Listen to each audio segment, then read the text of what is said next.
You have just been invaded by... Hey there guys, this is DJ Slope from Slope's Game Room, and you're listening to Slope's Cast, the retro gaming news show recorded live on Twitch on the 6th of July 2021. In today's episode, we're going to be chatting about the Switch Pro, or lack of. You've only got yourselves to blame. We're going to be chatting about the original film from Wild Gunman being found, Streets of Rage 4's new DLC, the up, down, left, right crazy nature that is Sonic Generations in first person mode, and all of the latest news regarding the Intellivision Amico, which sadly isn't all that good. All of that on today's episode with my co-host Grizzly Crichton. If you like the podcast and you want to be in a chance to be on a future episode, then please do consider becoming a Patreon or YouTube member. And if you have any particular news stories that you would like us to cover, then please do let us know in the dedicated room over on Discord. Plus, if you are listening to this podcast on any of the many podcast services around the world, then please do give it a little review, as it really does help us spread our wings and get into the earlobes of plenty of other podcast goers. Anyway, enough of the plugs, let's get on with the show.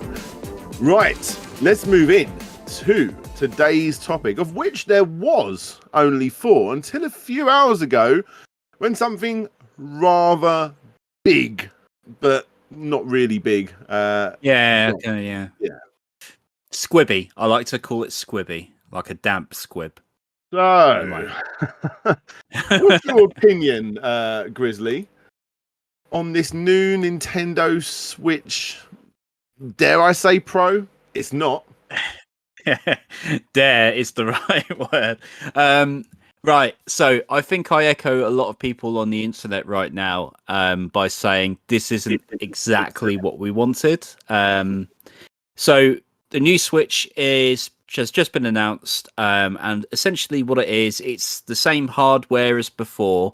However, there are notable improvements to audio. The screen is now OLED, which is beautiful. I love OLED on everything, and I like to think that the Vita had OLED so that the Switch could run with it. So thank you, Sony, in your own little way. And also, it's ever so slightly larger, and it's a little bit heavier, which all sounds very nice. But the one glaring omission, this is very typical of Nintendo, is that they do seem to be, they always seem to be holding something back for the next thing. And in this case, it's 4K. Now, a lot of people might not think that missing 4K is a big issue. I know a lot of people who are still gaming on 1080p TVs, and the majority of my Nintendo gaming is on a 1080p TV. I've got a 4K TV. I'd like to use it and make it, everything to look nice. But the biggest problem I see is that these are all very nice features. All of the features that are on this are very nice if you're a handheld player. If you're playing docked, like me, who primarily plays the Switch docked, there is no real benefit apart from, say, the enhanced audio, which, to be honest, is just saying that we've added some nice speakers and some nice processing. It's not really a selling point to me, but it's Nintendo doing a mid-generation or end-of-generation upgrade, and I'm sure we'll see the Switch 2 in a couple of years' time. But yeah, I'd be interested to see what other people think. Now, I do play my Switch primarily in handheld mode. I like to play it there while me and my wife have something that I'm not, that I that's just on in the background that I don't need to really pay too much attention to. I normally am sitting there playing on my Switch, and I like this, and I've got no issue with this. And honestly, I really don't think this is news if it wasn't for the 500,000 videos reporting that a Switch Pro is going to be coming out, and it never was. Yeah. And unfortunately, that's just the world we live in. Those videos get hardcore amounts of views, and already there's so many videos based on the fact that this thing's out, and it's. I don't see any. Okay, so the new Nintendo 3DS that was actually an upgrade that was worth talking about, because unless you've actually held one of those things, which I have not near me, my son looks like he's taking it away. If you play that thing in 3D mode, it moves with your head. Yeah. Now, if you've ever played a 3D, a Nintendo 3DS without that on, which was the original, that purpley pearl looking one. Let's put this on loop. As soon as you slightly move your head, it all went weird and jolted. As cool as it was, as long as you kept your head directly forward, it really did break away from that illusion. The newer version they did was actually incredible. It's such a lovely leap. It didn't do anything too much graphically. There was the XL and all that sort of stuff. And I just see this as nothing more than like a DSi or an XL system. I don't see it as anything more than that. Or even remember when they changed the Game Boy Advance to the normal one to the SP. It's nothing really more than that. Well, yeah, I mean, to be fair, even the SP had a backlit screen as opposed to the standard Game Boy Advance. Those were tangible benefits. An OLED screen is nice. Don't get me wrong. I love OLED screens. My main TV's an OLED. But let's just face it, a 1080p screen, and for people who are not discerning of, the quality of an OLED device, they're not really going to go, well, that's 350 quid well spent, are they? They're just going to go, I guess it's nicer. The 7-inch as opposed to a 5-inch screen is nicer. To be honest, it's not even that much of an upgrade. And I do wonder how their SKUs are going to sit now. Because it isn't much of an upgrade, but I don't think Nintendo needed to upgrade. They've got a system that's selling mental loads. They didn't need to put this out. This was just for people. It's no different than the Lite. It's literally no different than the Lite. It's not real. It's just a slight revision. I will get this thing when my Switch is starting to show its age a little bit. Give it a year or two. I've got a collection of maybe 150 games behind me for the Nintendo Switch. I adore the console. Give it a year or so. When I want to get myself a newer, nicer one to play all those games on, I'll get this one. I'm not going to be rushing out the door to get it though. And that's exactly what it needed to be. People are expecting some kind of massive 4K new functionality system, and there's no reason for Nintendo to do that. Yeah, I mean that's exactly like in your use case, it's perfect for you because it's just another way to enjoy one of your favorite consoles. Yeah. And a lot of people will look for that. A lot of people, I get reminded of that Simpsons joke about the Malibu Stacy dolls, and they're releasing a new hat, and they're going, but it's exactly the same doll. Yeah, but it's got a new hat. Or in this case, it's got a new screen. But what really strikes me as weird about this, because Nintendo, since they announced the Switch, it's always been about the free configurations. It's been about your your handheld mode, tabletop. Well, let's just call it the Switch console and handheld, or the docked experience. But they don't really have just a primarily console-based experience. All they've done is improve the handheld thing. And to be honest, I have never seen anyone out in public playing on their Switch. Have you? I honestly have, but like nothing compared to what the old advanced ones were, of the days of the Advance and the 3DS and the PSP even, The only time I would is when I go to events to watch a game. Yeah. I've got a kid that has the Lite, so he only plays it in handheld, obviously that's his only choice. And his friends do come over and they all have theirs and they do play it in handheld. So there is a market for it, but this isn't obviously for a 6-year-old kid. This is for someone like me that wants an upgraded Switch. And I'm not going to go out of my way to get it right on day of release, but when that one dies, I'll get this. So, hey, let's just hope they fix the bloody... these are Joy-Cons 3.0, but it actually work, because I've got 2 sets of Joy-Cons and both of them have drift. In actual fact, what I use is this bad boy. I use these Hori controllers on the side of mine. And what I'll probably do with this is just put those Hori controllers straight onto this white Switch. Like, won't get any different than the one I've got. I think the thing that gets me as well is that they still haven't fixed the charger position for the USB-C on the bottom. I know you kind of use like a pogo pin type dock, but being able to charge it in tabletop mode would be nice. You Absolutely. think they would have looked at that? But Yeah, no. yeah. Mm. Well, there you go. There you go. That is a new Nintendo. It's really just a slight alteration. People that were expecting a Nintendo Switch, don't be angry at Nintendo. Be angry at the several YouTubers, you know they are, that Yeah. have made Expectation versus reality. That's yeah, yeah, exactly what you got right here. I yeah, know I'm absolutely. partially disappointed myself, but come on. Come on. I mean, yeah, don't get Never. me wrong. I'd love for him to have announced a 4K Switch. I also understand there was literally no point in them doing it. It's like this system is selling. Otherwise, they're going to go down the route of Sega back in the day, releasing add-on after add-on after add-on for the Mega Drive when they didn't need to. Sega would still be with us, possibly, if they didn't keep pumping out these weird these weird little add-ons and just focused on the Sega Saturn. Yeah. And that's what Nintendo are doing. They're focusing on whatever they're going to be working on next. I'm sure that's already well into development, whatever the Switch 2 will be called. Hopefully they don't go down that route. They actually give it a proper name. I really do miss the days of consoles actually being given awesome names like Dreamcast and GameCube and stuff like that. I don't like this PlayStation 1, 2, 3, 4, 5 generation and especially not Xbox 360, 1 series. I hate it. No, with that naming convention, you know exactly what you're getting. It's unlike the Wii U. Yeah. Which, if they changed it to Wii 2, it would have made sense. Yeah, there you go. Please don't do that. Don't call this Switch U or whatever you want, down that route. But the new Nintendo Switch. Oh, that was so. I literally, my 6-year-old son bought his. I put this up on Twitter, and I got quite a lot of people back on this. They were, where is it? Here it is, right here. He bought his first ever retro game. For him, it's retro. This game came out 6 years before he was born. New Super Mario Brothers Wii.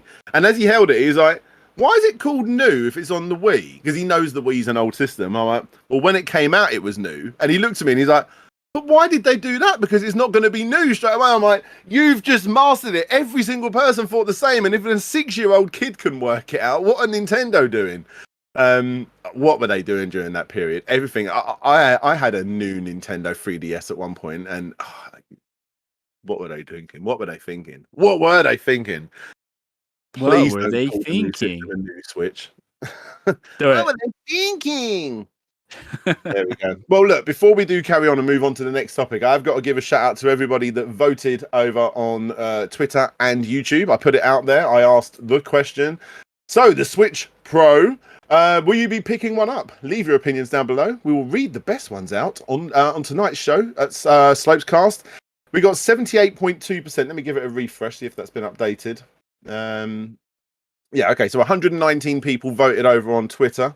78.2 said nope, and 21.8 said yep. I also put this out over on YouTube, and I've got pretty much the exact same results. We'll give one quick last refresh. Yeah, look at that. It's literally the exact same results. 79% said nope, and 21% said yes, and that was 881 votes. So we've had about 1,000 votes on this since earlier on this morning when I put it out. Just looking down some of the ones you got here, Peter Wood. If I didn't already have one, this would be the clear choice, and there's something with actually. Yeah, that's a perfectly good way to look at it. Yeah, exactly. It's my thinking as well. When that one dies, I'll buy the new one. There's no reason for me to get this on day of release. I'm mostly a handheld player, but the only thing that got my attention was the better stand. Not paying extra for that. At least people will shut up about the Switch Pro now. Pokemario 6456. Massive high five to you, my friend.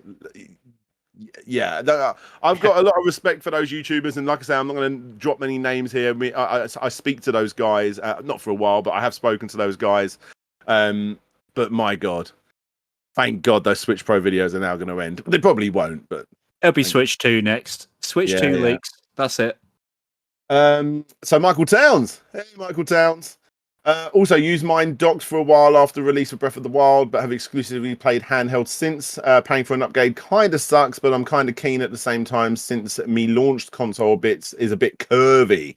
Apparently that's something that happens to a lot that hasn't happened to mine. But drifty, yes, mine has gone drifty. And the new one does look pretty nice, but may also possibly wait it out instead of going all in at launch again, and instead in case there's any issues. So, if I played docked though, I'd be a whole lot less willing to pick one up. And that's the same as you, isn't it, Grizzly?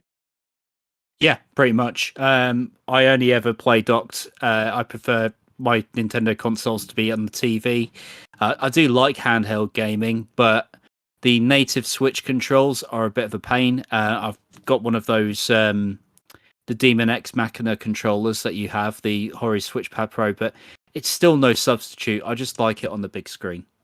We got Always people on have. the other end here. Jed Schaefer says a screen the Vita had 10 years ago, a fatter stand and a LAN port. Big effing deal.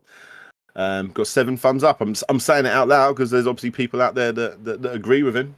And then you got someone underneath with a funky name. Exactly. And all Nintendards will eat it up as if we're manna from the heavens with its cock. You know, it's it always amazes me how far people stretch to put 2 words together. There's simpler ways, but I'm not going to recite them here. I'll let them figure it out. Yeah.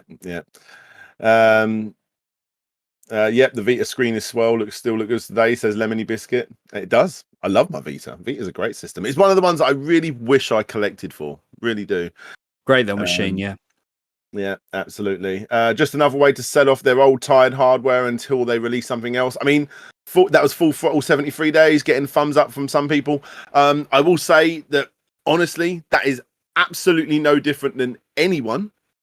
Like, I respect you commenting right there, but the Xbox came out of the Xbox One X, was it called? The upgraded Xbox One. The PlayStation 4 came up with a PlayStation 4 Slim and a Pro model.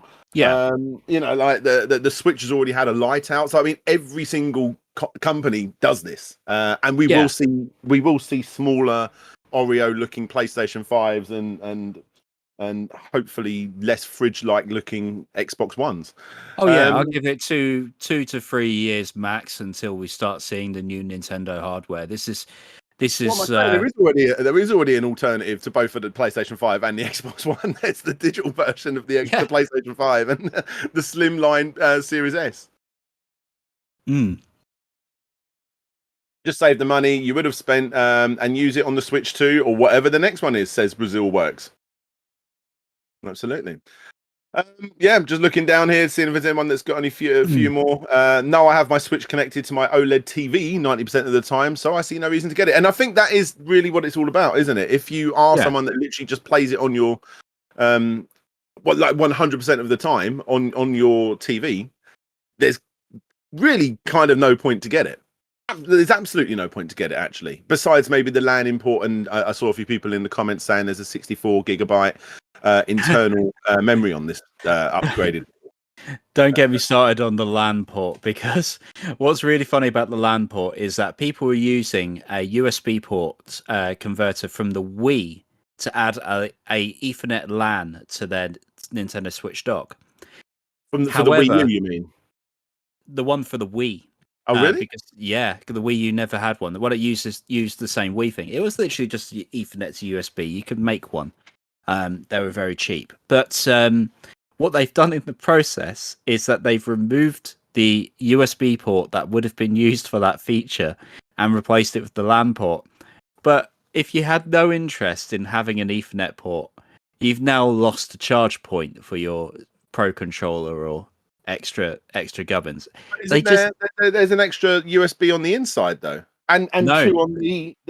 Is it not on the inside? They've removed it. The one for the one that they were using. I'm sure there is. Nah. Look, there's a USB on the inside of your Switch. Yeah, so there was one on your Switch. Anymore. Yeah, they've changed that into a LAN port. Oh, right, I see. Yeah. Oh, okay. Oh, that's quite funny. Yeah, I see what you're saying. Okay. I'll tell you what, I've just actually broken my Switch case. I need to. Oh, it's just a clip. It will clip back in. Yeah. Maybe it's time to get that upgrade. 310 smackers, please. Yeah. Let's have a gander quickly down on Twitter as well. The only way I'll grab this is if I can get some sort of trade-in deal with my old Switch, other than the upgrades appear to be superficial and not in any way significant to warrant a full price purchase, says David Cameron. Even if you don't own a Switch, you're still better off buying the OG model, as it's 50 quid cheaper, unless they just flat out stop supporting it and it becomes obsolete. Yep, nothing really but facts there, if I'm honest, in my opinion. No, it's the same Switch. Also, the prices of the devices are still pretty high, and I have a good PC and PlayStation 4, says Varguin. Yeah, but you're not playing Breath of the Wild on that PS4, are you? Come on. Yeah, I always find that a funny argument when someone compares it to a system that isn't that particular console. It's like, okay, well, go carry on playing Splatoon 2 and Breath of the Wild and all of the Mario Odyssey over on your PC. See how far that gets. Do you know what that makes me think of? Back in the day when all of the people on the playground would say, I don't need a Game Boy, I've got a ball in a cup. You never heard that, did you? My answer to Nintendo, in the very capable words of the Demon King. Ooh, angry. But like I say, don't be angry, Nintendo. This is just Nintendo making the not really the PlayStation 4 Pro, but maybe more like the PlayStation Slim, really. Yeah. And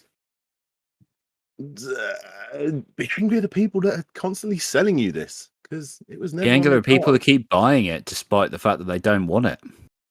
And I'll tell you, I'll leave it with this one because I like Control Alt Reese. Good channel. I thought about getting a Switch on and off since it launched, but decided to hold off when the Pro rumors started circulating. I reckon I'll more than likely pick one of these up when they're available. There we go. Proper use case there. Yeah. Like I say, for me, someone that's a pretty hardcore collector for the Switch, it's my go-to system. Even though it's the least powerful of the even the PlayStation 4 and Xbox One X. I still get them games for the Switch because I just like to collect for it. I will not be buying this on day of release. I'll get it when I need it. There we are. Will the Joy-Cons drift like God intended? So thank you all so much for that one. Michael Town says $540 kind of hurts. Yeah, kind of. Not a nice price tag, but hey, people are buying them. Yeah, absolutely. Right. So it was something that we chucked on at the end. We wasn't going to add more than 4 topics today, but how can you not bring this up? You know, hey, it's Switch Pro. I've got to be just like those other people. I've got to get some views in on here. Well, it's sometimes it's nice to be able to like turn around and say, yeah, they got us too, because we did a podcast and we talked about the Switch Pro leaks when they seem to be pretty solid, you know. It's hard not to get caught up in all of the hype or the potential, like, what could it be? But it's also kind of funny to go back and say, well, we weren't that bad, you know.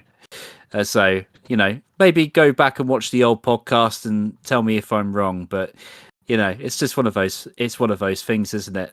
And expectation versus reality. We already had people in the comments, oh, don't talk about the Pro.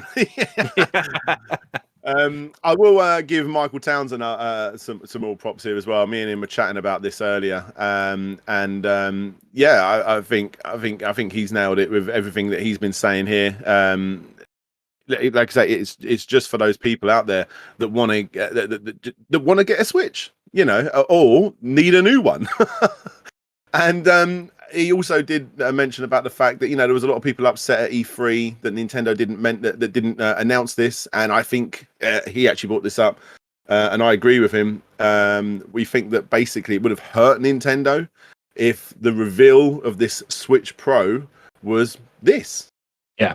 It would have actually taken all of the attention away from Metroid Dread and whatever else they were showing, because isn't what people were expecting. Again, not to Nintendo's fault. So there you go. It's not that they would have got laughed at, Cyclone Dad. It's more of a case of that. I think when you do a big showcase like E3, and they've got first-hand experience of doing this, if you announce a new piece of console hardware alongside a bunch of games, people automatically think that you're going to need the new console to play them. and they don't want to do that. Even if the Switch is the same specification, they don't want to cause any confusion, like with the Wii U. So there's that. Absolutely. And we're playing the trailer for people that are watching this live, and it's obviously a shot of people playing on a system that kind of doesn't exist yet. And all essentially stock footage, but made for the trailer. Have you ever played on a handheld in your hallway, in your tiny little hallway on a wooden bench? It's never really been my go-to place to play video games. Because I don't know. That's a pretty impressive hallway, I've got to say. He's got an umbrella collection. So. I'm just amazed that his shirt matches his hallway. It's turquoise. Wow, that's bold. Pretty built as well, isn't he? Pretty built.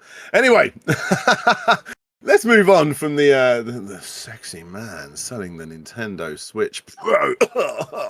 Thank God that's all over.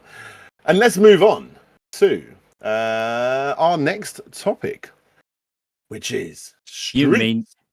Go on. Oh, I thought it was going to be the other one. Never mind. Oh no, it is. Yeah, I've skipped ahead.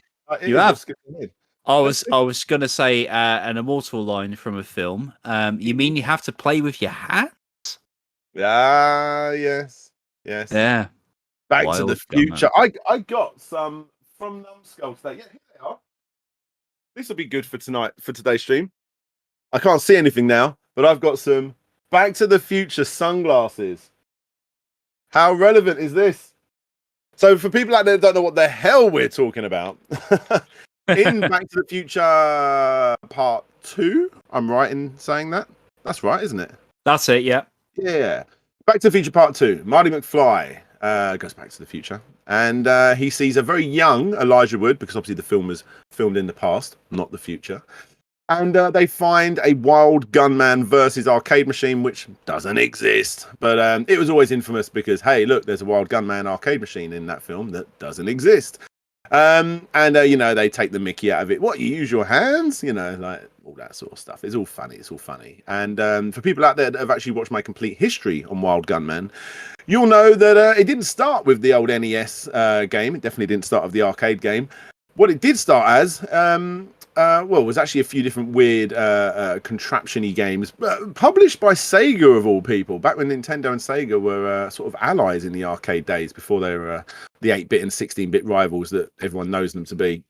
But they also released, which was essentially the birth of the FMV game, where you would shoot a cowboy on the screen, Wild Gunman, and if you shoot quick enough, he would go down. It's literally as bare bones as a game could get. You have to hold your gun down, sort of like in a holster position, and you bring it up and you shoot him quicker than he shoots you. It's, draw. That's the whole game. That is the whole game.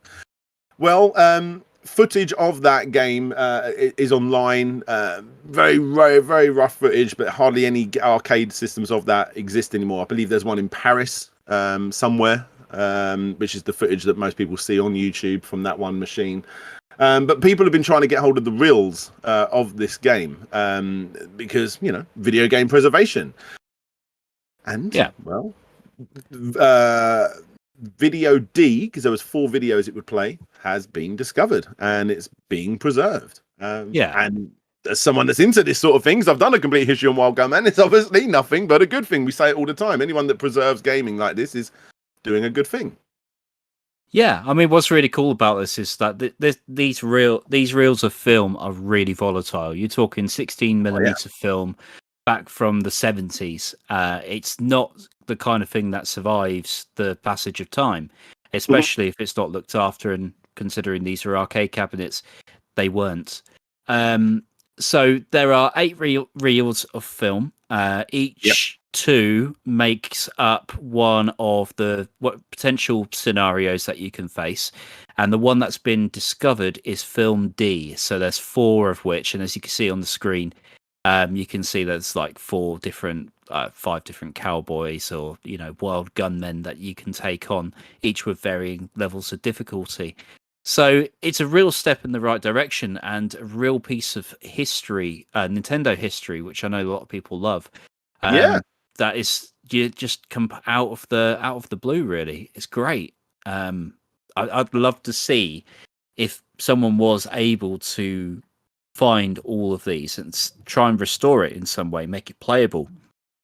It's got to be in the Nintendo archives, and this is what I don't understand. And I'm hoping eventually these legendary companies like Nintendo and even Sega and all these other companies, Atari, everyone else that have access to these archives, that are basically just collecting more dust than than you or ya, like they do something with it.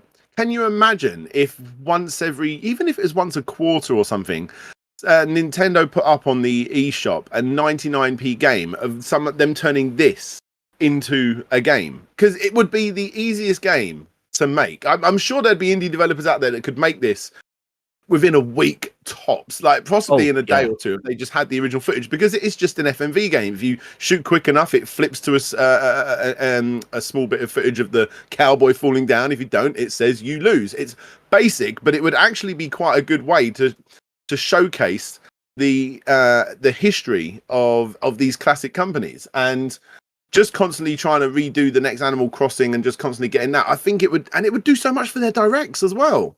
Imagine like dropping it, and this quarter's little throwback to history is they're releasing Sheriff, the old arcade game Sheriff. It would take no time to put those up 99p or even for free. It would show so much cool history for these companies, and I really do believe that they need to do it. I remember the second video I ever put out on my channel was the fact that I think Sega need to revive their classic franchises in their original form, rather than trying to make I think it was Golden Axe Beast Rider and stuff like that, which were terrible, and the Altered Beast 3D game. They need to bring that back into a 2D setting and get people like Way Forward, and now you got people like .mu actually doing that thing.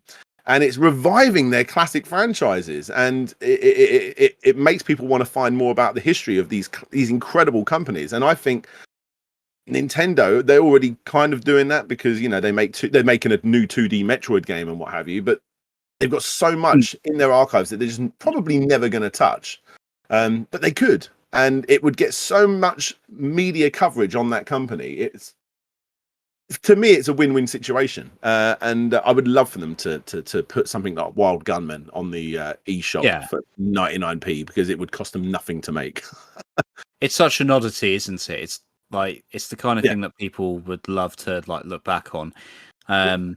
Definitely, I'd love to see it. I'd certainly play it. Yeah, it'd be something you put on, and I think most people would put it on, turn it off, and never look at it again. But just to show a little bit of history of these incredible companies. So Clown, so yeah, it'd be $14.99 most likely. And mugs like me would pay that.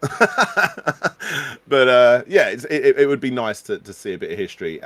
But regardless, yes, Film D of the 4 films, which are 2 of the reels, have been discovered, and by the looks of things, they are actually getting preserved in some way. Not sure exactly how that's going to happen yet, but definitely it's going to be happening. Go and check out my complete history on Wild Gunman, and also go and check out Critical Kate, who's also done some history on Wild Gunman. And I think between us two, the 2 videos, I've covered stuff that she didn't, and she mentioned quite a bit there that I didn't as well. So I think if you're really interested in the game, one of the most basic games that Nintendo ever made, it's such a basic game. Pick up the gun and point to the screen and shoot it quickly. I mean, do you even need to aim? Is it no, just you one of those? Have it pointing towards the screen, I believe. There's like they added an extra mini game where you do aim, and you have to shoot the right people in the. It's like an old school accelerometer. So it recognizes when you pick up the gun, so you do your draw, and then the trigger it just needs to register that it's hit the screen. I'm guessing. You've got things like Duck Hunt after that.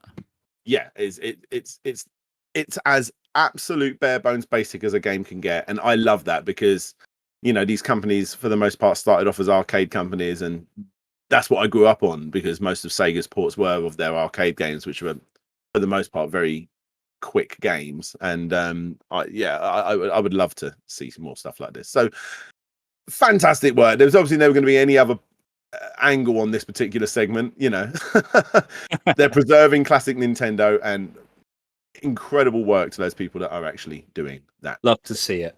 Love to see it. Good stuff. Good stuff. Now from Nintendo, we're going to look at classic Sega. Streets of Rage 4. You sent there .mu. put out Streets of Rage 4 about a year and a half ago now. Favorite game for me of the year. Yeah, definitely. Such It an was the awesome Sonic. game. Originally I was a bit critical of it because when it comes to Streets of Rage, it's hard not to be. But it really was the Sonic Mania of Streets of Rage games. It's just absolutely brilliant, and I recommend anyone pick it up. I'm sure it'll come up free on the Epic Play Store or something like that. So when it does, make sure you get hold of it. Yeah. And ever since then, we've been waiting for the DLC, and people who watch the podcast a lot will probably be sick of us even talking about this game because it seems every other week there's something to talk about when it comes to Streets of Rage. But this is definitely, And Ian, don't shut up about the Amico and all of your hate on the Amico. We don't shut up about Streets of Rage, and don't expect it to be stopping anytime soon because this game is awesome. It is completely. And just be able to play as Shiva, Estelle, Max in the new DLC looks really cool. Mania Plus looks really cool. The fact that you can wield a swordfish looks really cool. And I'm really hoping there's some more soundtrack in there as well for us. Absolutely. However, as a bit of a Streets of Rage 4 collector, even down to the point that I've got it right here, actually, the little action figure, which was so overpriced. I have mine too.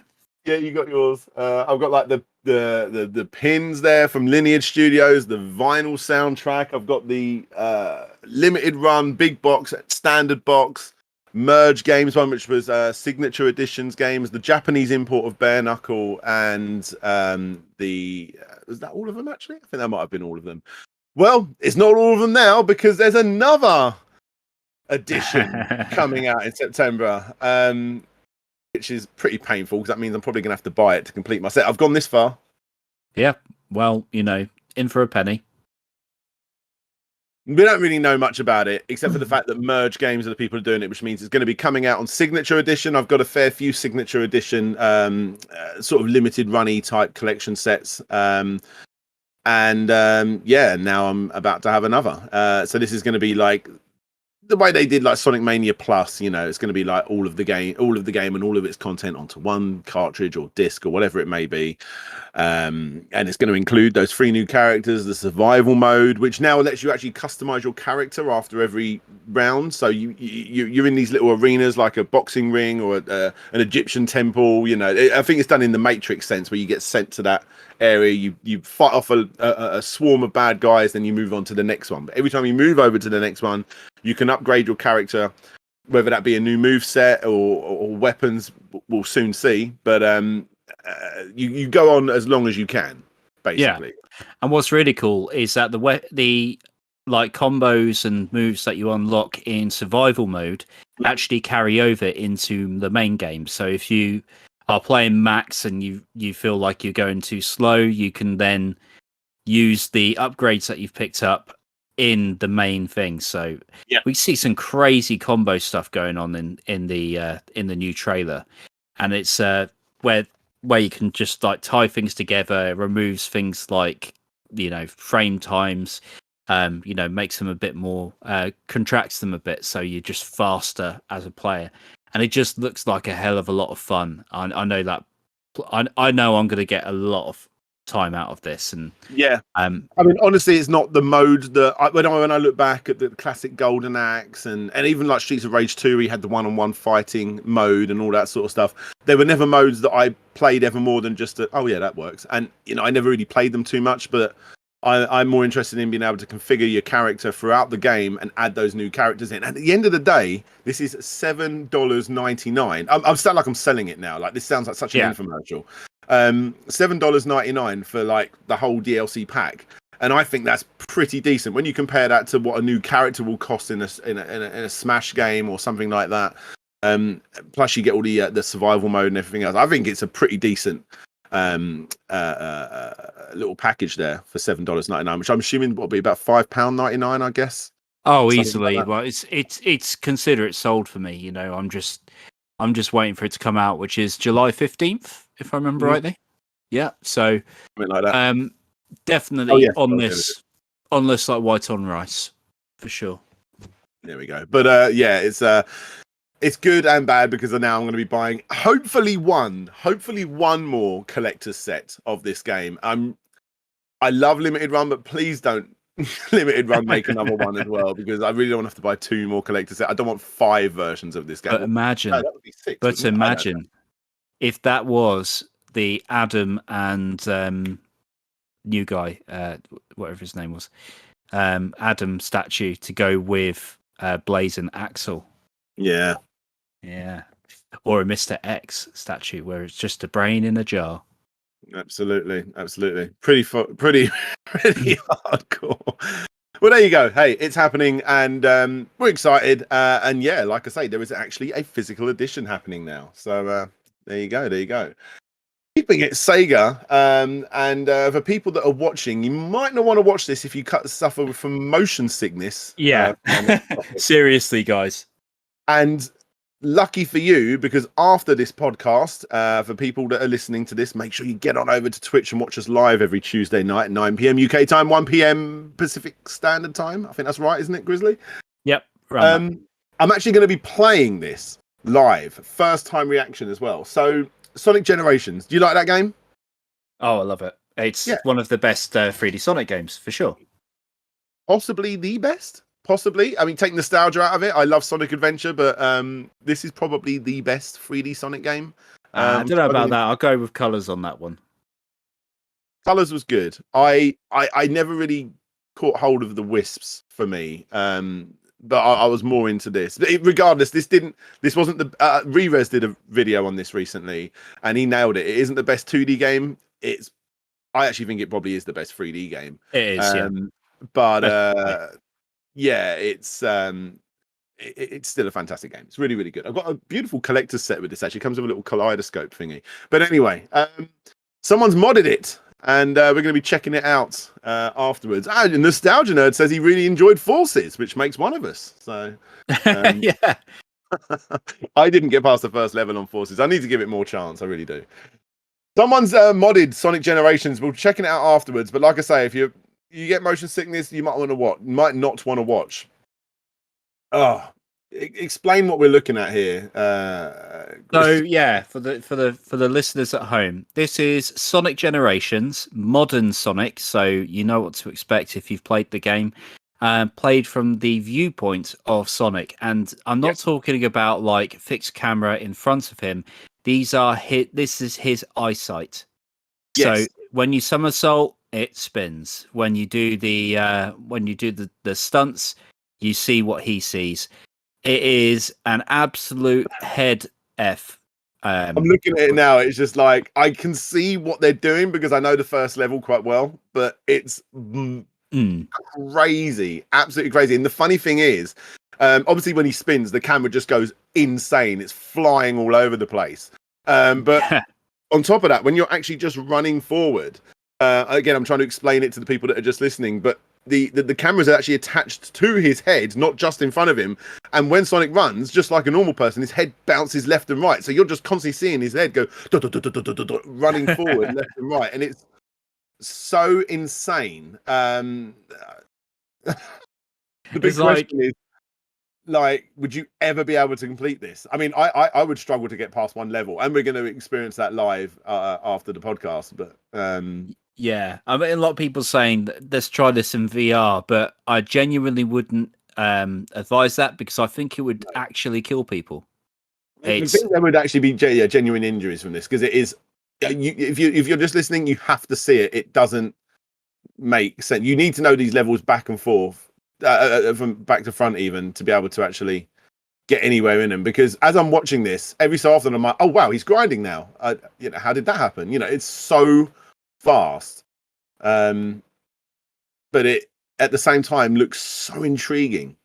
Yeah, it does look cool. It makes you think that if they refined it a bit to make it a bit more playable, it would actually work quite well as a mode. Like, don't make it spin when he jumps. Just make it like a fixed thing. Michael Towns, imagine this, but in a chair that moves as well. That would give you so much G-force. It genuinely would kill you. It like that's not me like, oh, but it would kill you, or like trying to play it up. Like the amount of spinning you would do at that speed, you would die. which I don't think anyone wants. It makes you wonder why they don't use this as the basis for roller coasters. You know, we're long overdue, really. Can you imagine a VR roller coaster with these kind of like graphics, this kind of movement? It'd be cool, you know. But they'd have to make it a bit more, you know, friendly to use. Absolutely, it's insane. I mean, I absolutely love that this happened because it's cool. I mean, right now we're looking at the from obviously the remake of the Sonic Adventure 2 first stage, Escape from the City. As you're actually, it just looks like there's a snowboard in front of you. As you're sliding down, it looks. I mean, I don't know if they sped it up, or is this the actual speed? Because it's so fast. This is the speed with boost. Yeah, it's mad. Like you, every now and then, where the player like stays still, where it's just like, you know, snowboarding down a straight, you think, oh yeah, this is actually quite bearable, and this is so cool. And then suddenly he turns. And then everything just goes mad. Yes. Or there's a taxi that gets stuck in front of Sonic's face, and you see how janky that looks. And also you kind of lose the effect of like escaping the truck at the end as well, because you can't look back. So yeah. I suppose you wouldn't want to imagine that right on your ass, but yeah, it's insane. Hey, Essex Retro Gamer, thanks. I just checked your Amico video out, by the way. Good channel. And go and subscribe to Essex Retro Gamer on YouTube, guys. And we will be talking about the Amico very shortly. Yeah, I mean, it's awesome. From my understanding, it really only kind of works if you're going to be playing in 3D Sonic levels. It does also kind of work in 2D, but they're also kind of hard and broken. It doesn't have the cool open worldy effect that the 3D ones do. So if you're going to be trying it, which like I said I will be in a moment, or about half an hour or so, yeah, definitely it's all about the 3D levels. So there you go. It's just cool that it happens. The Sonic modding community never fails to impress. They're an insane bunch, and I wouldn't have it any other way. Yeah, great stuff. So moving over to our final topic, which I think is probably going to get a little bit heated, especially with the chat hopefully joining in with this one as well. Let's chat about the Intellivision Amico. Now, without trying to sound too much like a fanboy, I have a pre-order of this, and I haven't removed it yet. But it is quite interesting what's going on behind the scenes. Did you want to explain, Grizzly? Yeah, I'll go ahead. You go for it, mate. Yeah, so recently, what people might not be aware of, whenever a game console or a game is being created, there's usually this thing called a developer portal. This developer portal gives you access to things like assets, press release material, or in some cases, it gives you the code to actually make the games, or the ability in which to upload them via digital means. So what's happened is a journalist from Ars Technica, goes by the name of Sam Red, has gained access to this. I don't know if that's legally or illegally. It's not really gone into much detail. And they have taken the material that they've spotted and they've posted it publicly. Now, CEO of Intellivision, Tommy Tallarico, who is well known for his musical exploits in the likes of Earthworm Jim, Aladdin. He's basically one of the guys who created the most iconic music from retro gaming, and still active today with the Video Games Live Tour and various other projects. He even created the oof sound effect from Roblox. Sorry if that was a bit too accurate. Which goes full circle to his Global Gladiators Day. It was like, and that's it, yeah. That party hip hop sound. Yeah. Tommy Tallarico has taken umbrage to the fact that Sam Red has posted this material.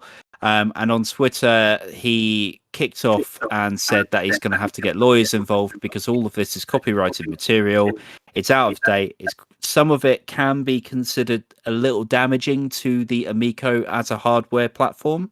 Yep. It's kind of blown up in Tommy's face because people think he was being a bit too harsh, or stating that no what the person has done is not illegal and blah blah blah. So the question is, did Tommy go too far? It's Tommy Tallarico is such a I say this in the nicest way. I've got a lot of respect for Tommy Tallarico from like the stuff he's done in the past. His name's attached to some of my favorite games of all time from the back in the day. But yeah, he definitely threw his toys out the pram. He's a very emotional. He will jump into any YouTuber that talks about this. It doesn't matter if you have 1 subscriber or 100,000. You know, as is the case with people like Review Tech USA, and even like people like Smash T JT, which are like right on the bottom end of the scale compared to someone like Review Tech USA. And he would just talk to anybody. And you can tell he's super the negative passionate. videos. It's I don't know any other company, and I know I understand Intellivision's a lot smaller than someone like your Sony's or anything like that, but even everyone compares it to the Ouya and all these other consoles, which I don't think is a very fair comparison. We'll get to why in a bit, but you never saw any of these companies jumping into these comment sections like that. He's so passionate, which is a good thing, because he's commented on videos that I've done for my second channel, which has less than 5,000 subscribers back then, talking when we brought up the Amico. At the same time, it works against him. He's so passionate and jumping on social media, and I think he probably went a bit too far in regards to what was going on there. I don't think he was out of line to say like, hang on, this is confidential stuff. You shouldn't you shouldn't be posting this. And I agree. I've signed NDAs. I signed one very recently, actually, for a project I'm working with a company. If I put that out there, I'd expect the legal action to be put up against me. I've signed NDAs for people like Sega, for upcoming games and stuff in the past, and all of these other companies. Damn right, like legal action would be put against me. But I know if I did that, the Oliver Twins and Sega, well, I hope the Oliver Twins, but definitely Sega and stuff would not be shouting about it on Twitter first before sending that legal action. He's within his right to do it, and that's not me arse kissing. Ars Technica kissing. It's he's within his right to do it, but he's so passionate and emotional. He definitely probably went the wrong way about it. I think he probably definitely did. Yeah. But yeah, there you go. So without going into too much detail, because we do respect Tommy Tallarico, and considering that he's leveled challenges to the Ars Technica team and Sam Red, we don't really feel like trying to replicate or catch lightning in a bottle here. And also, I don't understand the complete technicalities of it. We'll talk about some stuff, but there's a million and one videos out there that goes into the hardcore nitty gritty of what was leaked in that. I will give you one channel to go check out. Mad Little Pixel, he's a good channel, and he talks about it at length. Go and check him out. But what we're going to do is point out the stuff that I think is actually relevant to talk about, rather than the nitty gritty specs. So the two things really stand out to me, and that is, in the Ars Technica report, they state that the general hardware feels a bit lackluster. It looks it's as you can see on the screen here, it's been powered from a chip from a 2016 smartphone, which I feel is a bit unfair. Because do you not think it's true? Well, it probably is true, but the fact remains that $250 doesn't include just the hardware alone. You're talking about ecosystem. You're talking about how how that hardware is pushed. Now, I'm not going to turn around and say this is an alternative to the Nintendo Switch, which is equally an underpowered console in a high-powered market. But I clicked very heavily for, as I said earlier. Yeah, we're talking about something that's clearly getting work placed into it. There's a lot more besides the chip or the ancillary hardware that goes into making that $250 price tag. I mean, just getting those things on the water, considering shipping issues out of China or any other country across the Far East, it's very difficult.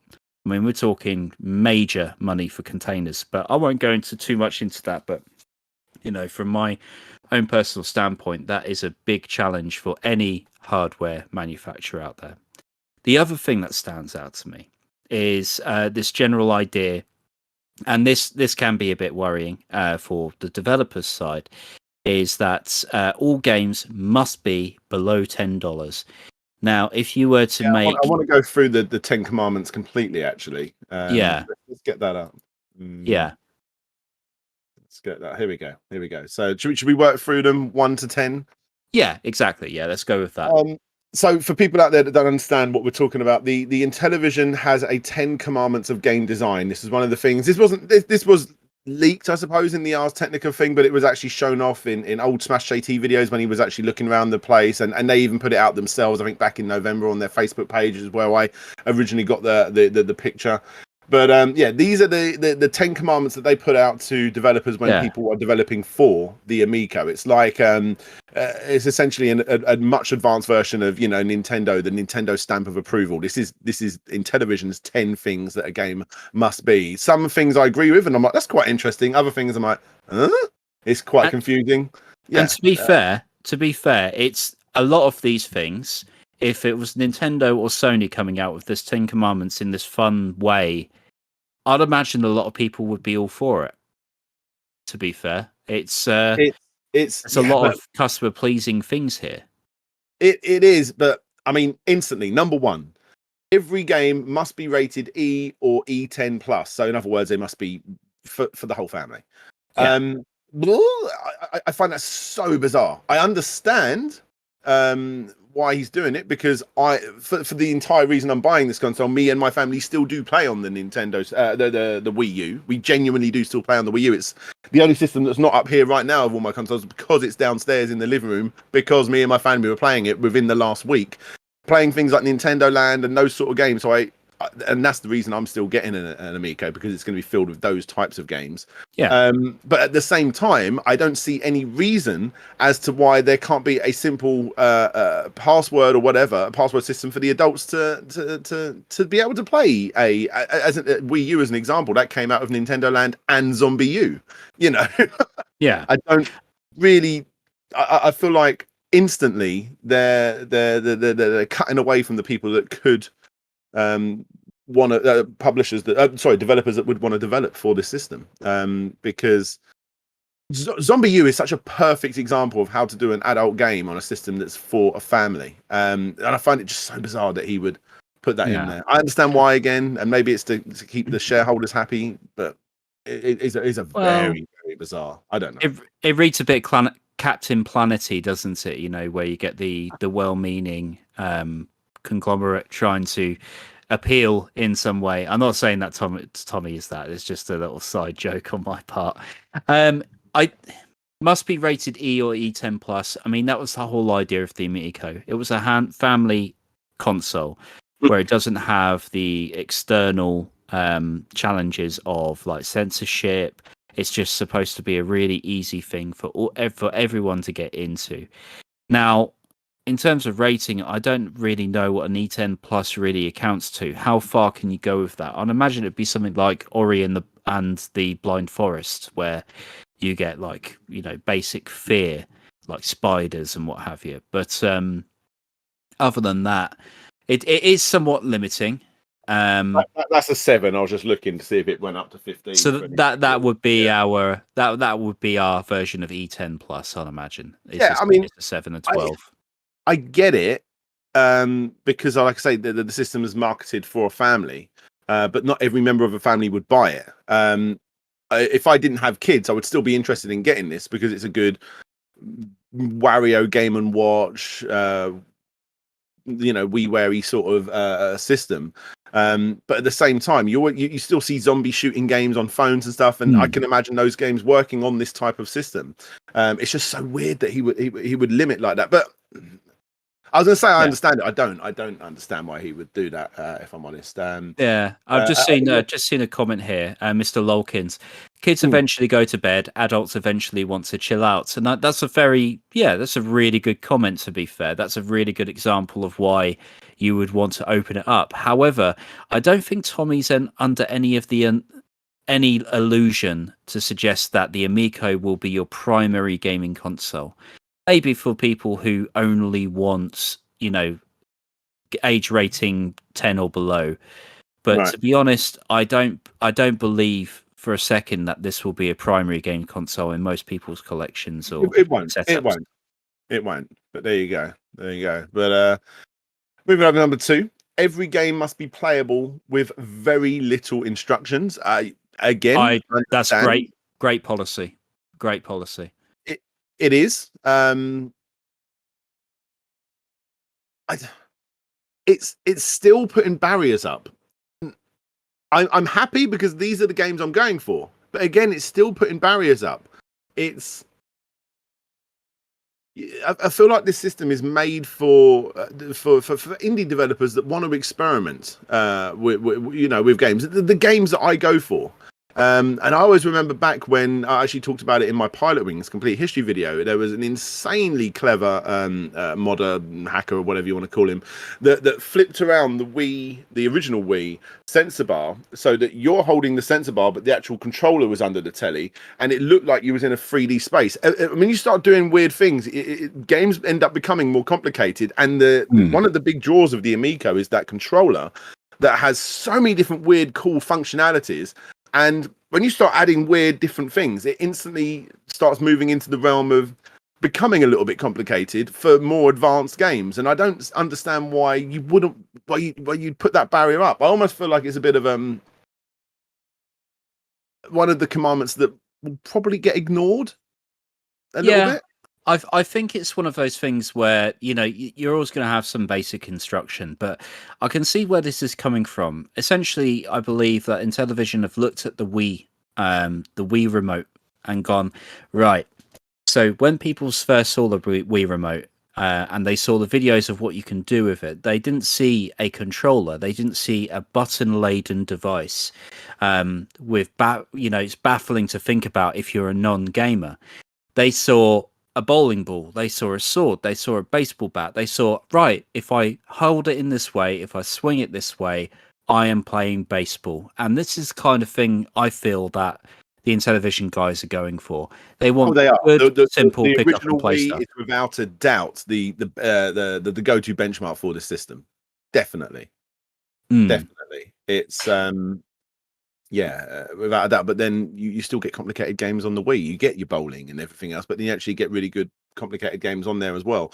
It's so yeah, there we go. I mean, I'm understanding why he's writing these things, but I feel like they are definitely putting barriers up. I'm hoping these are more, not there are a bit more guidelines, if I'm honest. But yeah, we'll go. Number 3, every game must be balanced to allow players with very different ability levels to still have fun. But why? Why does it have to be? Why does my kid still have to be able to play a game that I can play? I understand in the sense of something like Breakout. I will be able to go further and I'll be able to play levels at level 20 compared to his level 10 or whatever it may be, which makes sense.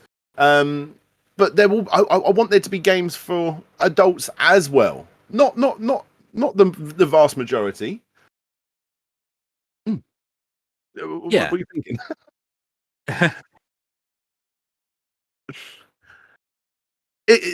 Some of these commandments really do stump me. It's quite bizarre. So every game must be balanced. So again, like, I feel like I'm playing the good cop here, Slopes. I've got to say, but and the thing like I said at the beginning, I still have my order down because I do like these games. These the whole family can play. Like I say, my Wii U is literally plugged into my television downstairs, and this is the system I'm buying those games for.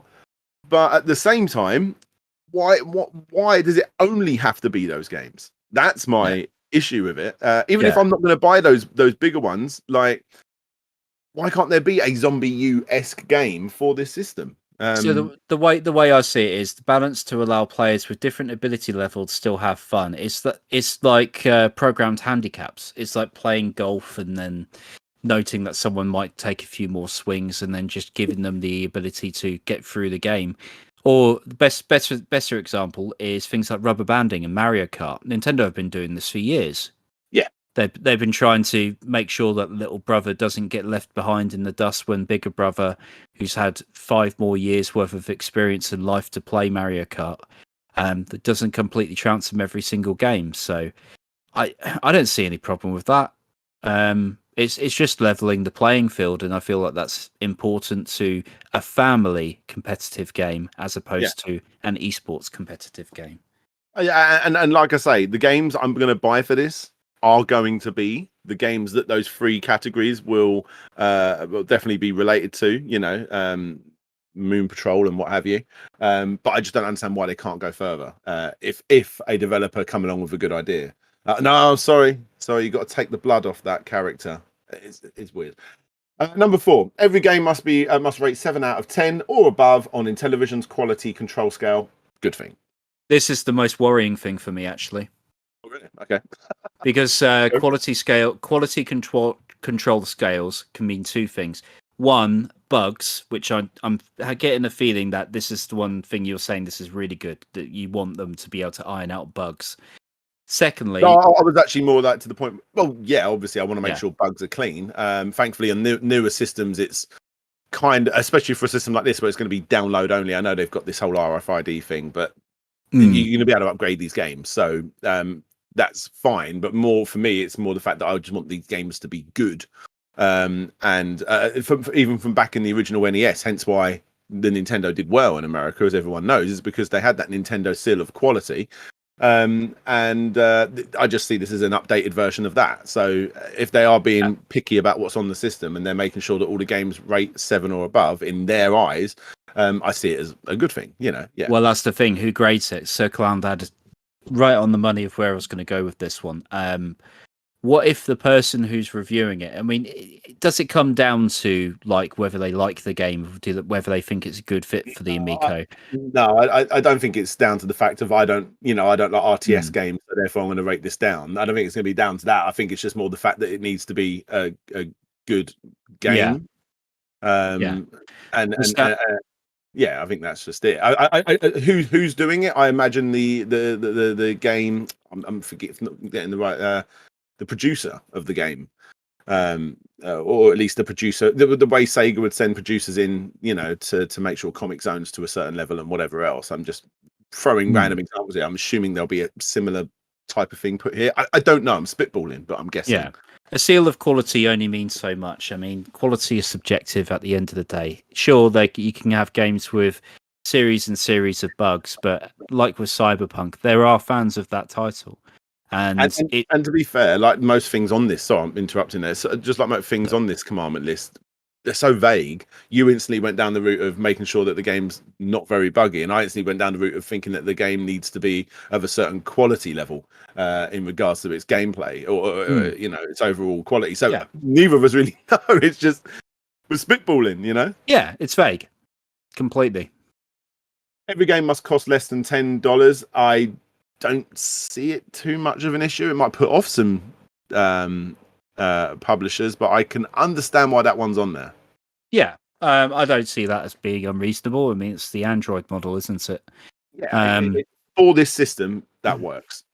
Yeah, and it really sets expectation. If you pay $10 or less for a game brand new, as soon as it comes out, you don't expect much, and that's what the Amico seems to be mostly about. And that sounds really harsh, but you're talking about games which are like single screen platformers or, very basic indie type things, ones you can pick up and play, forget, and move on. And that's what the $10 price bracket's all about when it comes to a home console.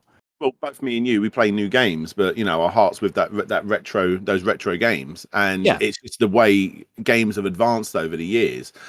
Streets of Rage 1, 2, and 3 on the Mega Drive were games that cost the full price, 50, 60 quid or whatever they were due to inflation or whatever. Nowadays, Streets of Rage 4, which is arguably a much more fuller game than what those were. Obviously I still prefer 1 and 2, whatever, but that's a budget game. That's a 25 or even £20 download game. So expectations are put forward. I mean, the Intellivision is going to have a hell of a lot of games that are like Snake and like Pong and all these other games. Yeah. If any of those types of games come up as more than £10, then that would be the ultimate rip-off. But those are the sort of games that I'm going to a system like this for, and therefore, I less than £10, it's the right price point for a system like this. Like I say, it might put off a few developers, but hey ho. Be honest, those are the kind of developers that I don't think Tommy's really looking for, to be fair. So he's kind of setting that expectation and saying, right, low expectations, so act accordingly. Every game must support the official Intellivision controllers. I mean, that kind of goes without saying. Yeah, it seems a given. Yeah. Yeah, it doesn't exclude anything there. So exactly. Number 7, every game must be 2D or 2.5D. 3D models okay, but no free roaming 3D worlds. That's really odd. It's so odd. That is. I can only imagine that Tommy was sitting in his Spider-Man filled shrine that he has, and just like, yeah, actually, you know what? No 3D worlds. It's like, what? Why would you put that barrier up? I understand that this, because of now we know the specs of the system, it probably couldn't handle it. But if it's a game, if it's from 10 years ago, it could still run. I don't know. I wouldn't go and play GTA 3 on here, but it could run it. It's so weird that it added in there. Yeah, that seems like a personal preference. I like 2D games, but it's weird. It's like it kind of reads as like personal preference. I know that the Shiny guys had a lot of issues going into 3D when they first did it. I know it led to great things like MDK at the end of the day, but it wasn't smooth sailing. A lot of companies struggled back when 3D was new, but I don't know, that really does read like personal preference. I mean, what they expect. I can imagine him saying, and by the way, I don't like card games. No card games on here. Like, that sort of mentality. It's really, really strange. But at the same time, I can understand his headspace when he wrote it because of the power of the system and the audience he's going for. 3D models okay, but no free roaming 3D. It's almost as if it's thinly veiling a hardware limitation. I gotta say it because it's the only reason I can think of that this is on there. It's as if to say, don't even try it. It's not going to work. That's all I can think of. Does anyone disagree? A Bubsy 3D port. Oh God, no. What I think of, and I'm going to forget the name of it, and maybe you look it up or tell me if I'm wrong. But there's a Sonic mod, or a Sonic Doom mod, and a game like that would work. But is it not allowed? Do you know the one I'm on about? We talked about it in a podcast several podcasts ago. It was just this 3D Sonic world that this Sonic Sonic fan game maker had made, and it was stupidly big. And it was like obviously a 2D sort of parappa Sonic sprite running around a 3D world. Robo Blast. There we go. That's it. Yeah.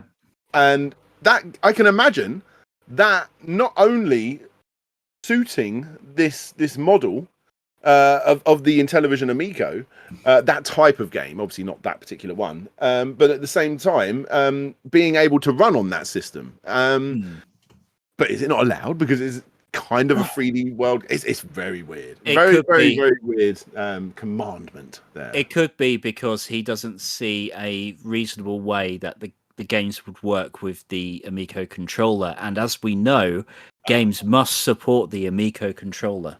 That is a very good point. Although technically it should work because, from what I understand, the ring side of the controller can also work as a D-pad type thing, and then on the other side, it's a touch screen, so you've got your buttons there. And Michael Towns, is Doom not allowed? Is that an E or E10 game? I don't know. Super Noah's Ark might be. We might be able to ring this. We might be able to wing this. Yeah, Pico need to get involved and get all of their licenses they bought up and put it on here. Anyway, that's one that I think the first one out we're solid agreement on. Number 7, very strange. Number 8, every game must be an Intellivision exclusive. Even ports must be unique in some way. Now, a lot of people hate on this topic, on this commandment.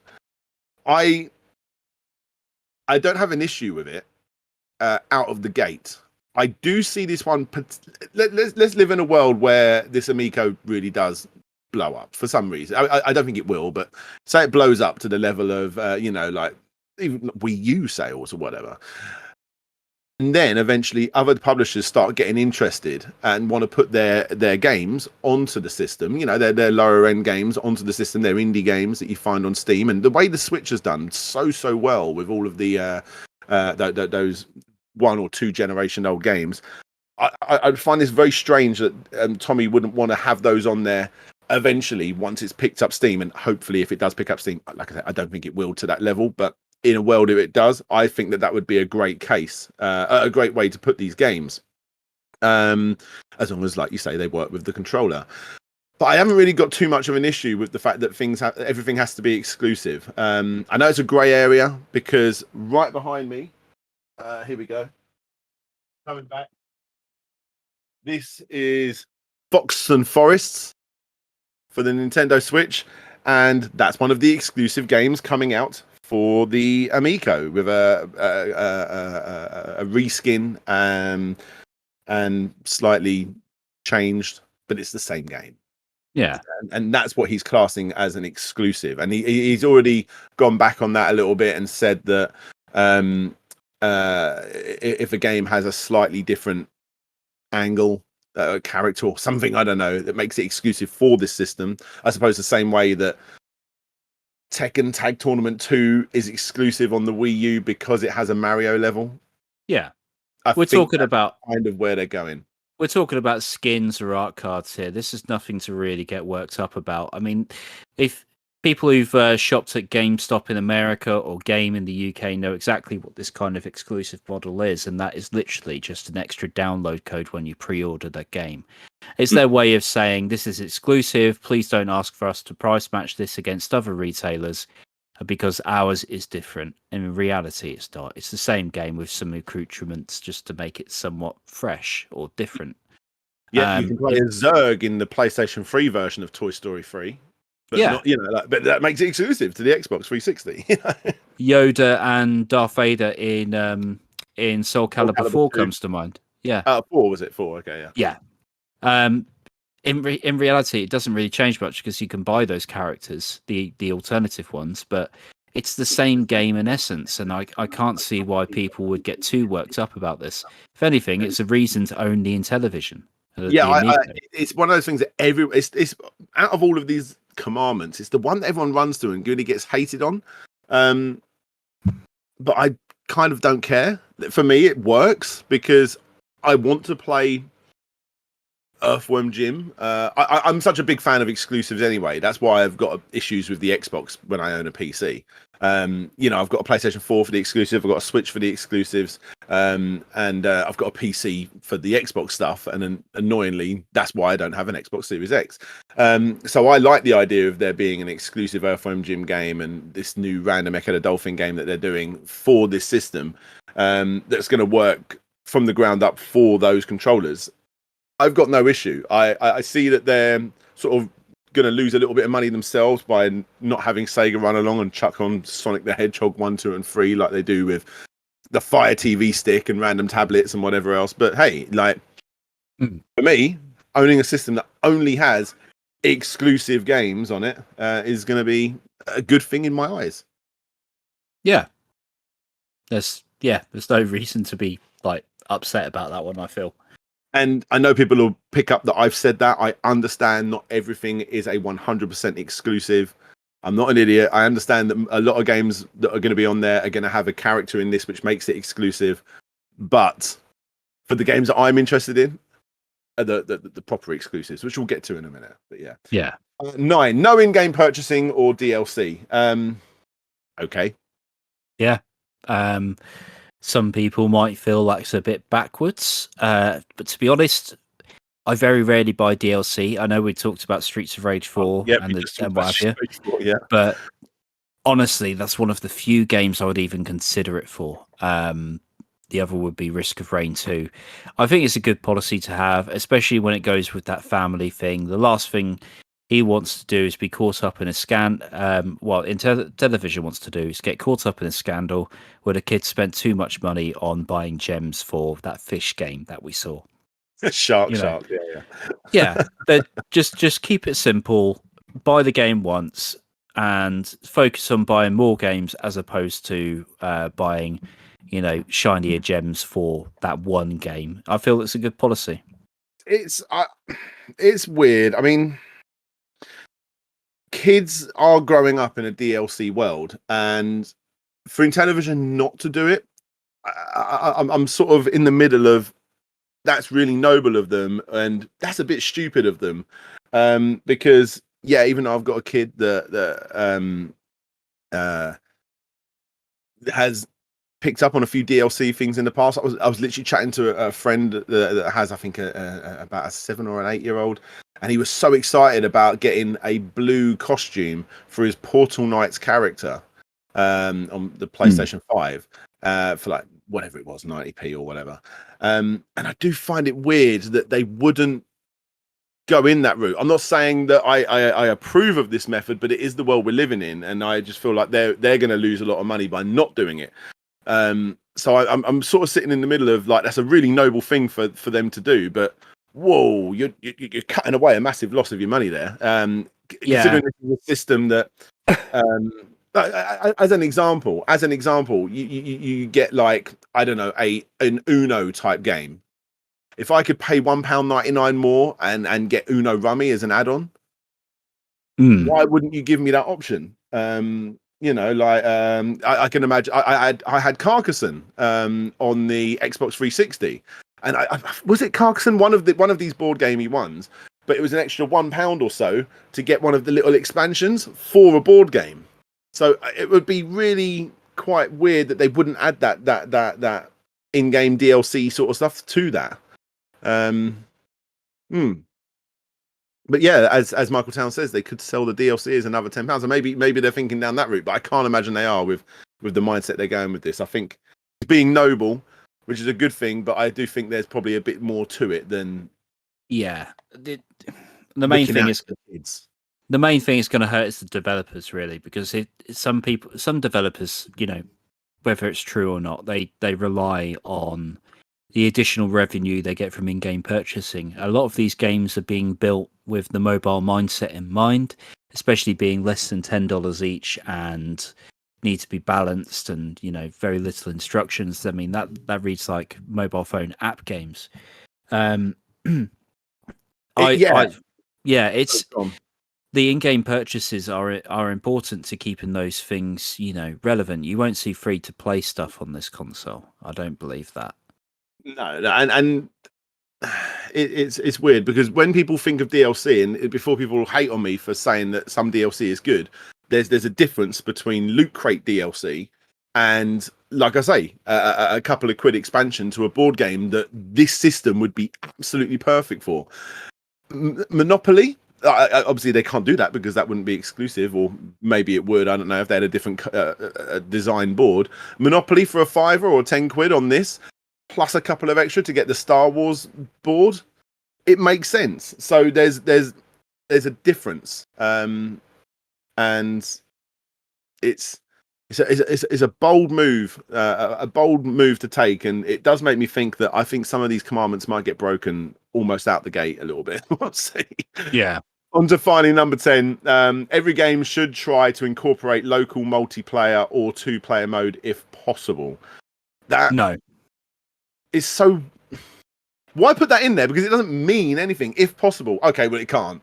It's a 1-player game. Okay, I've just moved it down. Does that mean Earthworm Jim's going to be a minigame collection? Because that worries me.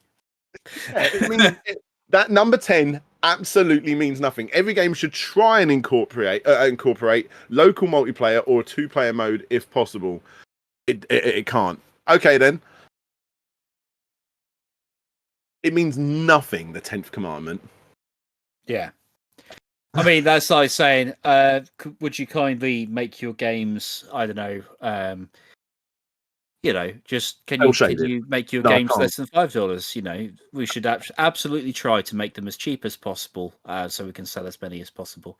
It's just not going to happen, is it? You're gonna get single player experiences, and to be honest, it's a weird thing to put on a list written by a guy who's working on a very famous single player game, which a lot of people are looking forward to. Yeah, what was the last 2-player Earthworm Jim game that you played? Yeah, Clay Fighter 63 and a third, I think it was. Yes, But we yes, don't you did talk get about me. that one. You did get me. I was like, he ain't going to be able to name one, but he did. He did. Very well done. Yeah. Very well done. You out retroed me. It almost feels like, yeah, that'll make it 10. 10 commandments. You can't call it the 9 commandments. Yeah, it's a weird list. Like I say, they're the 10 commandments of the Intellivision Amico. Now, even though I've had it might sound like I've been on a bit of a hate rant with it. I totally haven't. I am actually very excited for the Intellivision Amico. And I know there's a lot of people out there that are skeptical and don't understand why people like me and actually Grizzly as well have these things, have the Amico pre-ordered. Now, I'm a bit of a unique beast in the fact that I've got a retro gaming history channel, and a lot of the stuff they're putting out for this, regardless of whether you agree with the quality or not, are sequels to classic retro games. So it's right in my wheelhouse. But take that out of the equation. Before I had a retro gaming YouTube channel, I still had an obsession with those types of games. When my friends were playing Call of Duty-esque games for their Xbox 360, I had a very small Xbox 360 collection because I was buying Xbox Live games. Xbox Live was such a turning point for me. Like I fell in love with that, and I just feel like this is an Xbox Live only type console. Or for those types of, you know, those miniature type games. And when I looked through the list of what games are coming up for it, for me to be able to make it a worthwhile purchase, there needs to be several games that make me want to actually buy the game as exclusives for that console. Hence why I don't own an Xbox Series X. When I look back through the games that are coming out, obviously you've got an Earthworm Jim. Earthworm Jim's one of my all-time favorite games. Absolutely adore that game, and the people that worked on it. Those original people are back working on a new Earthworm Jim. Why wouldn't I, as a hardcore Earthworm Jim 1 and 2 fan, not be excited for a new Earthworm Jim? That alone sold me the console. But on top of that, you've got a new game from the developers of Echo the Dolphin, Breakout from the developer of Bit Trip, the Bit Trip series. Like, that is pure gold to me. I enjoy basic games like Breakout. I spent a hell of a lot of time on that new, well, it's not too new now, but the Space Invaders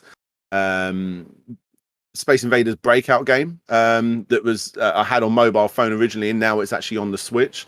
Astro Smash is obviously a sequel to the original Astro Smash. That looks fantastic. Night Stalker looks so good, similar to a Nintendo Land game. As I said, I've got a Wii U plugged in downstairs, which is, we've been playing Nintendo Land with last week.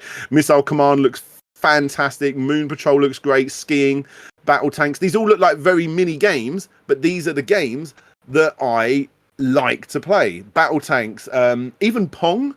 And now the cool thing about Pong, this Pong looks a little bit more advanced. There's not really a lot you can do with Pong. But hey, no one was kicking off when when you spent whatever the amount of money it was for the Wii Play.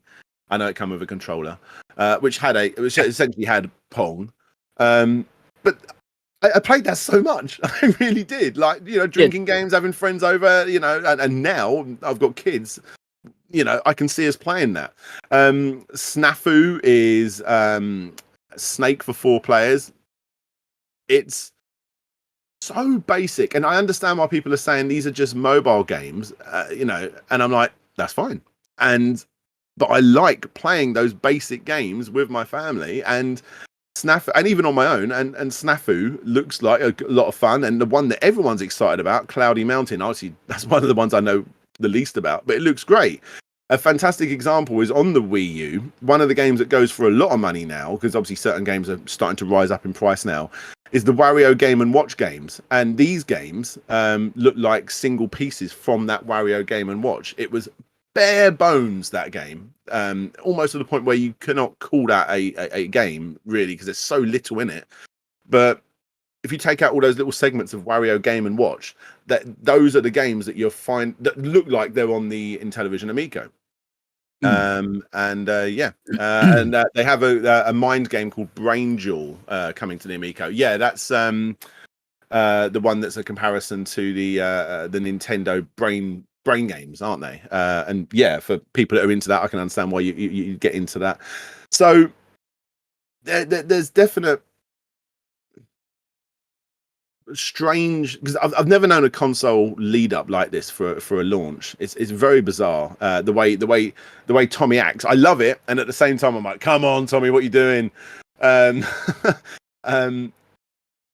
and if there are genuine delays with these controllers, you can be damn sure I will be making videos about it as well, and there'll be a nice kick scammer video on it. And yeah, hey, it's being funded on Fig. I can turn this into a kick scammer episode. I'm more than happy to when it's all over. But what you're not going to find me do is speculate on how shit it is when we don't know, and all we do know is that there's games on there that I'm genuinely excited about at this stage.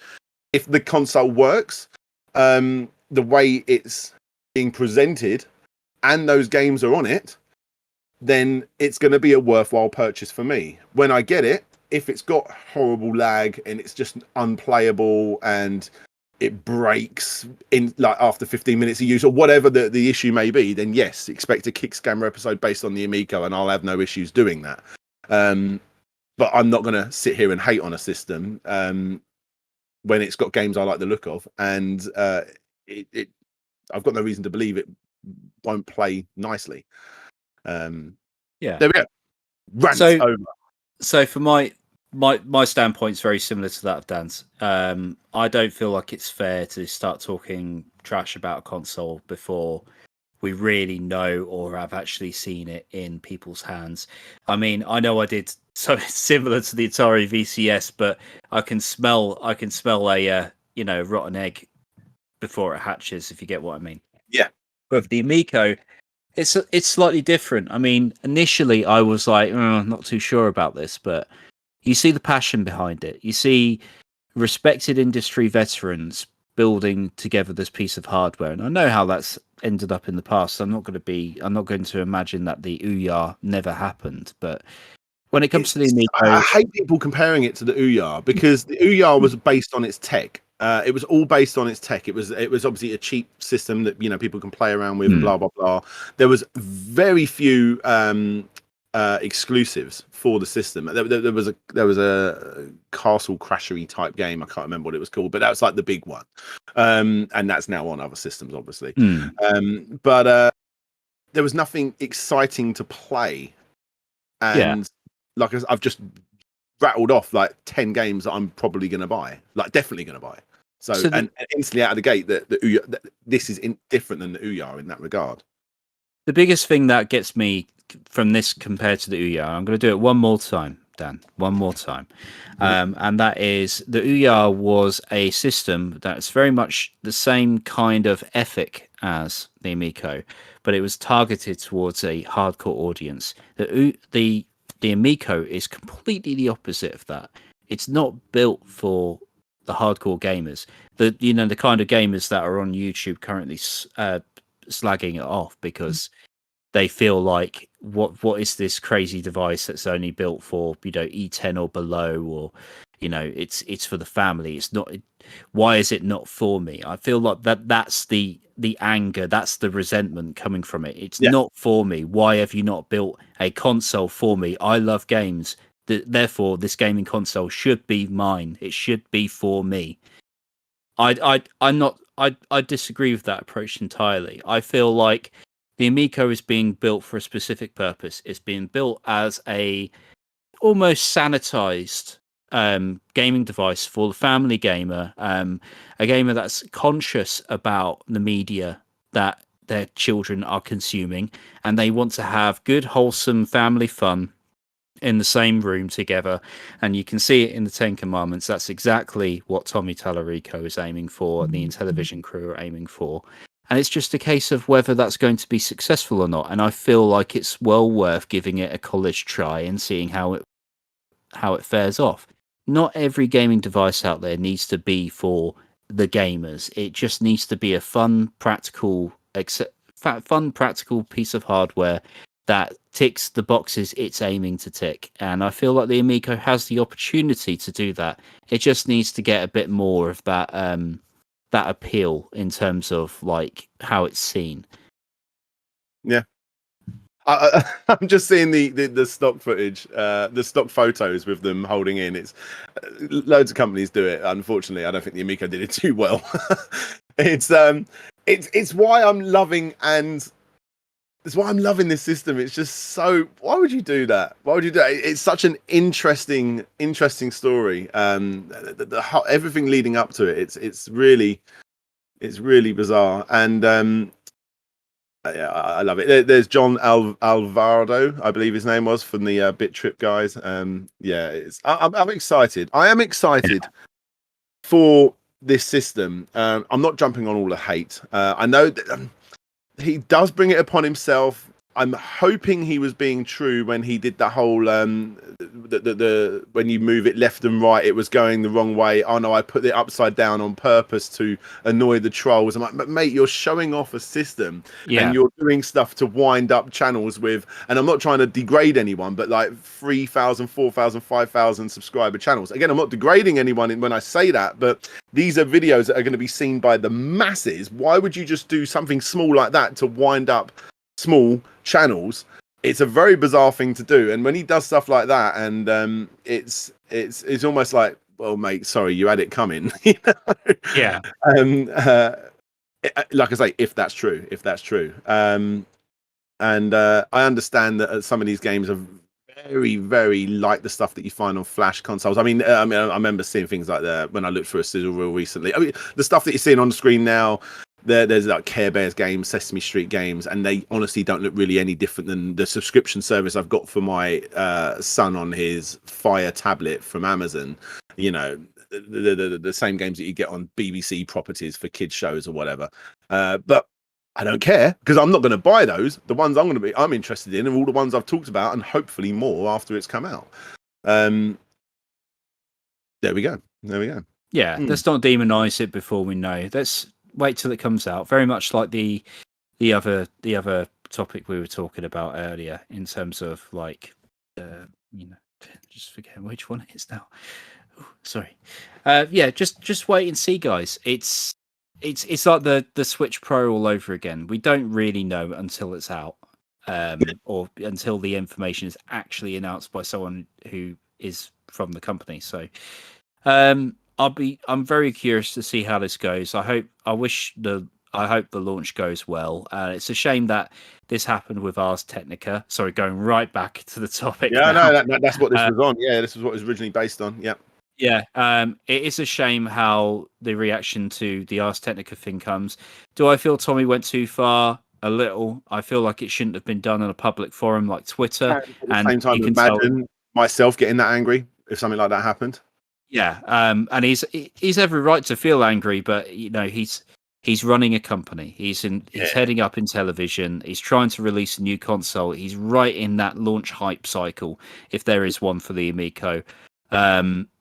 And it's just the wrong way to go about things. Do it behind doors, and I'm sure everyone can work out amicably. And then if there are issues with things like the information being shared, try and if the information is wrong, as Tommy claimed, prove it. That's all he needs to do. Do it under your own steam. Do it within a measured response. Don't shout on Twitter, because that gets headlines. And the last thing you want is negative headlines around the launch of this thing. Absolutely. Like I say, it's definitely worth waiting for. It's an incredibly interesting system. He's doing stuff that other people haven't done, or especially haven't done for a long time, if we're going to be comparing it to the Wii. Unfortunately, hate does draw the subscribers when it comes on YouTube a little bit. It's the way of the world. It's the same as that Switch Pro. Every Switch Pro video is guaranteed to get 100k. But wait till it comes out. And I like I say, if it comes out and it is a broken on arrival system, we'll call that out. Yeah, I'm happy to call it out. And as it's been crowdfunded, expect a Kick Scammer episode on it for sure. But my God, I just saw Breakout there. Breakout looks so good. That looks sweet, yeah. That looks so good from the guys who made Bit Trip. Like, and those are insane games. Get ported to every single system because they're so good. And the next one he's doing is for the Amico, so I'm well up for it. If it's a console filled with Geometry Wars and nothing else, I'll be happy with that. Yeah, yeah, that's why I bought a 360 in the first place. I didn't get a 360, and then I saw my friend playing Geometry Wars. I was like, whoa, I need that. So yeah, there you go. But anyway, I think we've talked about the Amico enough. We're excited for it. I think that's fair to say. We're keeping our expectations in check, and we're willing to drop the dough to see if it's actually as good as what we're imagining it to be. So Yeah. there we go. And Looking forward. sorry, I mean, are you? I'm a little bit of Tommy, but at the same time, I will say, unlike a lot of the other tubers, I've never actually spoken to the man, so he's never convinced me in that sense. But if this wasn't Tommy Tallarico, I'm going to throw a complete wild card out there, and it was someone like Shigeru Miyamoto out there that has made a lot of games that a lot of people like. And he was making a new console. Would people be behind it if it was in the exact same position? Yes, they bloody would. I love the games that Tommy Tallarico and the Earthworm Jim team have made in the past, and the fact that those people are involved with this, making an exclusive. Yeah, that initially definitely caught my attention. And there's a lot of people that are making stuff for this that I personally respect. So I'm gonna I'm willing to. I don't even think gamble is the right word, but I'm definitely willing to put down the money to see if it's to see if it all works out. Yeah, let's give it a go. Let's give it a go. I just saw Data East come up, so I'm happy. Yes, absolutely. There we go. And I think we'll end the podcast there, shall we?